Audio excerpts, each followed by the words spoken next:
Hi everyone, this is Lynn and today I really wanted to show you this amazing Hive Slimline Die by Crafty Meraki. I'm also using the Fox and Friends by My Favorite Things and I'm first going to do some coloring. So these images are stamped out on Transotype perfect coloring paper with Gina K Designs Amalgam ink, and I'm using my Copic markers to color everything in. So what I'm doing here, except for the clouds where I just did some flicking, I am adding my darkest color, then going to my mid-tone, and if I have a third color, I'm going to my lightest one as well. So that's how I create my shadows, just from darkest to lightest. And I go back and forth until I'm happy with the blending. So I'm going to color each bear the same. So I'm just showing this one and then I will skip the coloring of those other two to sort of not make this a really long video with the same stuff in it. Then for the accessories today, I really wanted to use some pastel colors. I'm using some greens, some blues, some pinks, just really cute colors that are vibrant and joyful for this card. So I don't know what you think about these stamps, but in my opinion, these are one of the cutest stamp sets that are released by My Favorite Things this year, and I truly adore them. The stamp set is really friendship related, which I love, but these critters can be used for birthdays, for friendship, for miss you cards in my opinion, for winter cards. Anything you want to make with them, it's a possibility. And then of course today I'm making a slimline card. So I decided to keep it simple, but at the same time have enough images to completely cover the panel. I don't want any empty spaces, but this die that I'm using for the background later on really gives you a lot of possibilities. But that's coming soon. So this is my pinkish reddish color and I just adore this combination R24, R22 and R20. And then it's time to do the Bee Gees.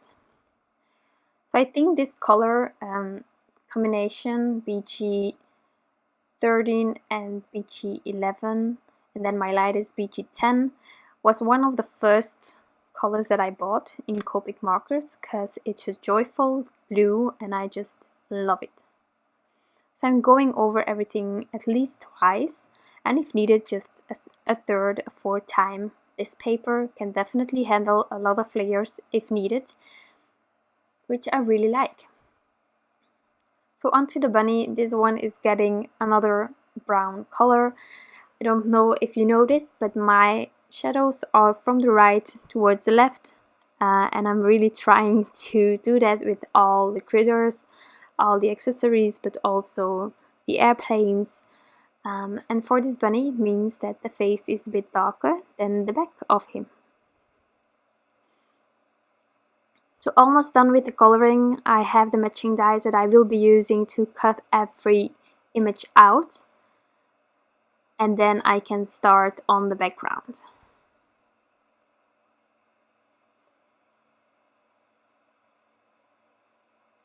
So that was the coloring, and here are my dies. I'm going to die cut it off screen, and then I'm taking the Hive Slimline Die. I'm going to cut it out of this Ballet Slipper, and I am not cutting it completely because my paper is a bit shorter than the die, but that's not an issue because I am going to add some snow drifts on the bottom or some hills, depends how you're looking at it. So I will be covering this tiny piece up. Normally it's completely closed if you cut it out of a piece of paper that is large enough. So I am using some liquid glue to add this hive to my card base. Now if I would have a spray adhesive, I would definitely use it for this one. It took me a while to cover it completely with the liquid glue, but with some spray adhesive it can go so quickly and it will be on there completely stuck and perfect. So I'm just adding this one and that will help me with creating the rest of the background. Now you can leave it like this, or you can fill in the hives, or you can use rainbow colors or anything like that.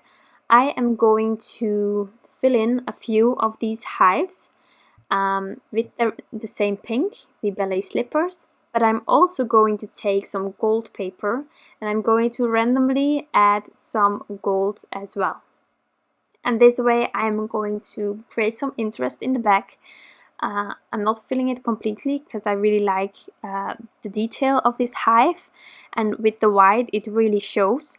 But then again, if you fill it a little bit, it's also really interesting. And then just combining things with gold, I don't know what it is, but it's something that I really like doing lately. Gold adds so much more, so I'm just replacing some of the pinks that I had with gold, and then I'm trying my layout out before I'm adding anything completely stuck on there. So I'm laying everything down. I don't have my snowdrifts yet, but that's coming soon. But I think it actually works like this. Just adding a few more at the sides of these hives, and now I'm going to secure them. So I'm taking them out, putting some liquid glue in there, and then I am filling up these gaps. I'm using my embellishment wand to help me. That's perfectly an option with these hives that you're filling in. And I'm just adding them. Also, if you really like hexagons, after die cutting this slimline die, you have so many hexagons you cannot imagine. So I'm definitely keeping them aside. I will not throw them away. You never know if I'll be able to do some rainbow stuff or just something without the hive itself, but all the hexagons from the pieces that were left over, I don't know. But there are so many possibilities, don't throw it away. So here I am cutting down my snowdrifts. These are cut out with the slimline snowdrifts by My Favorite Things. I just cut out one, and then I could trim it into 2 pieces, and I immediately had enough snow hills for this card. On this one I'm going to add the sentiment, and I'm just going to stamp it out using the Gina K-Design Amalgam ink. I also use this ink on my critters, so I don't mind using black ink to stamp out my sentiment.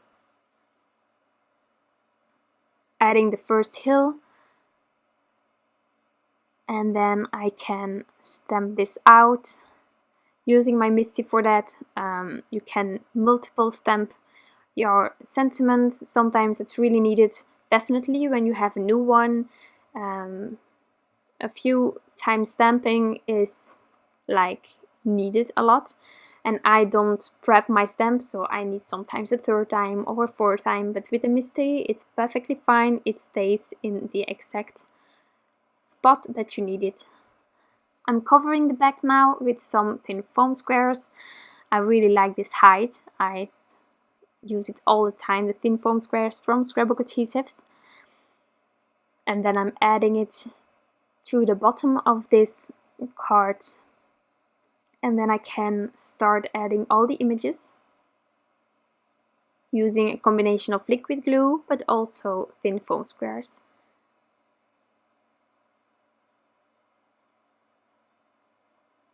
And that's about it. That's all that I have left to do. Also, I don't know if you saw it, but with the gold I only partially die cut the Hive Slimline Die because I didn't need a lot of gold, and I also don't want to like use all my gold paper on one die, so that's perfectly an option.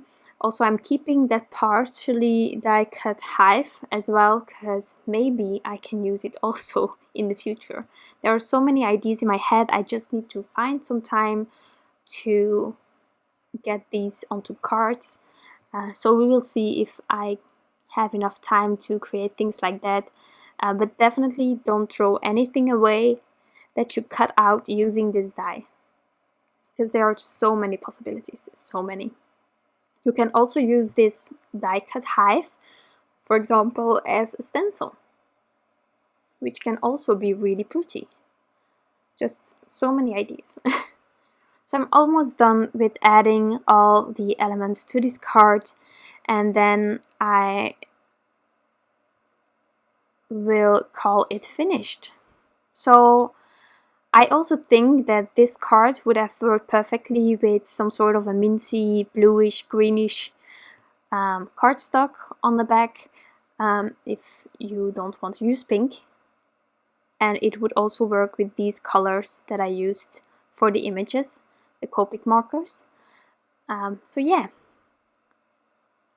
adding my final images, and then I will snip off the excess, and then this card is finished. So that's it for today. I truly hope that you enjoyed this video and of course the end result. If you did, you can always give this video a thumbs up. If you're not following yet, definitely do. This channel is going to grow like crazy. There will be so many inspiration, so don't miss out on that. I wish you all a wonderful day, and I will be back soon with some new inspiration.